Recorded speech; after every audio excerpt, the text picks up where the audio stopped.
Well, I suspect there's going to be a lot of election talk and election activity down the track because if you exclude the Christmas holiday break, there aren't too many weeks between now and the next federal election. Pauline Hanson is the national leader of One Nation. I was at a function this week where prominent Australians shared their political views. One very notable Australian woman, highly intelligent, widely read and very respected, said that while she hasn't ever voted for Pauline Hanson, she admired her because she said plainly what she believed in, and she says it with passion and conviction. The follow-up comment was that with so many people in Canberra, you don't know what they stand for. Pauline Hanson has said she refuses to get vaccinated and put, quote, shit into her body. She was speaking earlier this month at a Business for Choice event at Ipswich in Queensland. She simply said she had taken that stance, quote, and that is my choice. She said, and let's make this clear, she said, I am not an anti-vaxxer, but I'm very careful of what I put into my body, unquote. Now, let's get a few things straight before we start. I'll be speaking to Pauline in just a moment. She has said she is not an anti-vaxxer, nor am I. For this program to promote freedom of speech, we must hear people's views and let people come to their own conclusions. In the Australia of today, the left don't want debate. They want to silence debate and intimidate people from offering a different viewpoint.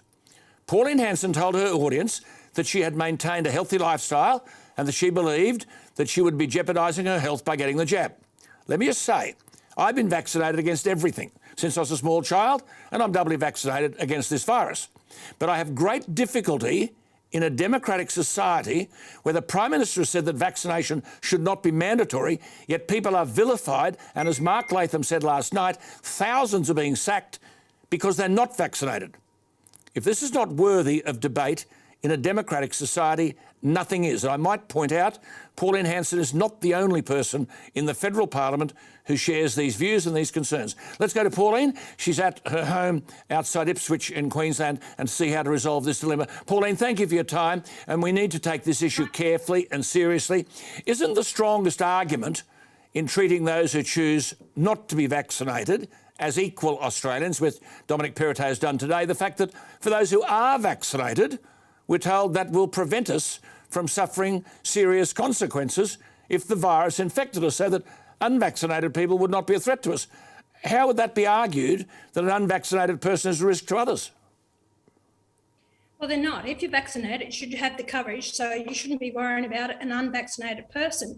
But we clearly know that being vaccinated doesn't stop you from getting the COVID and passing it on.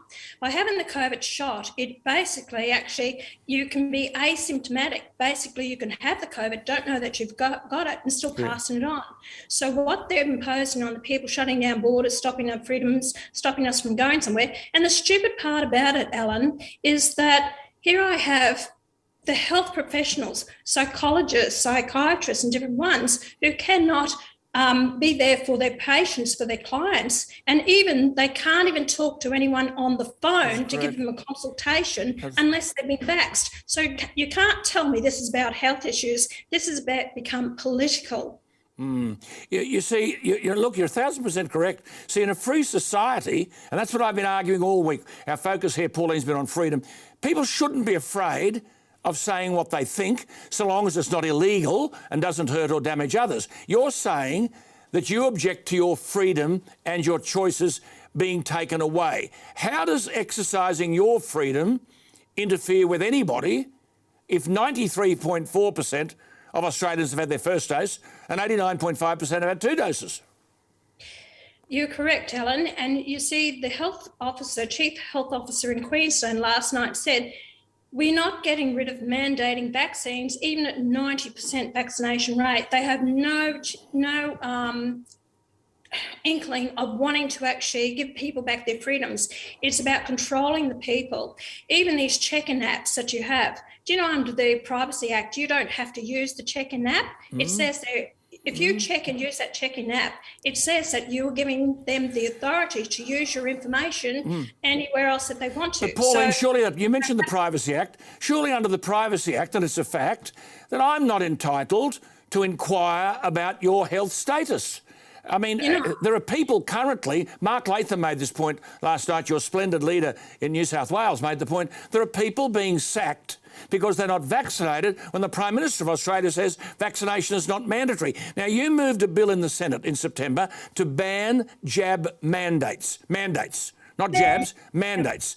Though you were no doubt misrepresented about that, the reality is there are thousands of Australians who agree with you when you argued that you wanted to, quote, reverse, these were great words, reverse the pandemic of discrimination that's been unleashed on the Australian people. What's wrong with that?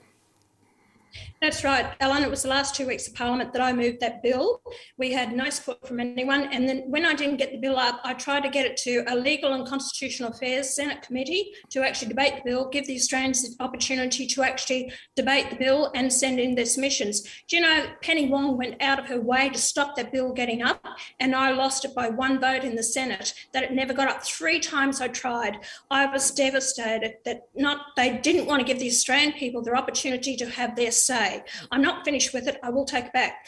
Scott Morrison, under the Constitution, he can't mandate vaccines under Section 5123A. By my bringing in this bill means that 109 of the Australian Constitution meant that if you had 2 conflicting laws, the federal law will override the state law. And this is what I said to the Prime Minister in a conversation I had with him by phone.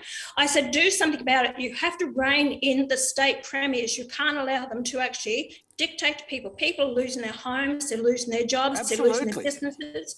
People are devastated, Alan. So, Pauline, who's running the country? The Prime Minister says they're not mandatory, and here you've got state premiers, you've got businesses, all sorts of people sacking people, teachers, public servants, nurses in Queensland losing their jobs. 7,000 in Queensland, 7,000 nurses in Queensland. They're starting to come out now and they're speaking about the adverse side effects that this COVID is having on people, and they're seeing it with their own friends, their own nursing colleagues that have had the jab and what it's done to them. And it's not tried and tested and proven. And Alan, my biggest complaint about all this is leave the children alone. They don't need to have this jab.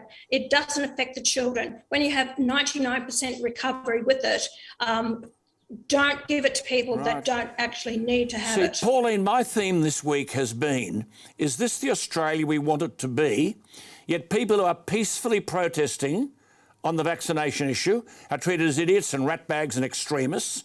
I mean, how do you dismantle this dishonesty? Because in introducing the legislation, you said of your party, we do it with sincere regret that such legislation is even necessary. You said if the senators didn't support your legislation, then they don't support Australian democracy, freedom and the right to choose.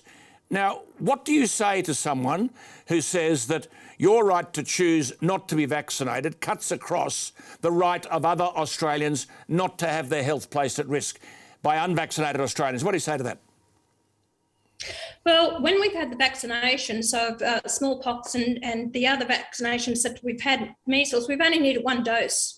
And that's actually been our protection against these diseases. Now, with the COVID, do you know that the Pfizer loses its protection 22% a month? So you're going to have to constantly have doses. So it's not really a vaccine. We're putting this into our body, that it's really a test case for this new drug that they've invented to try and stop it.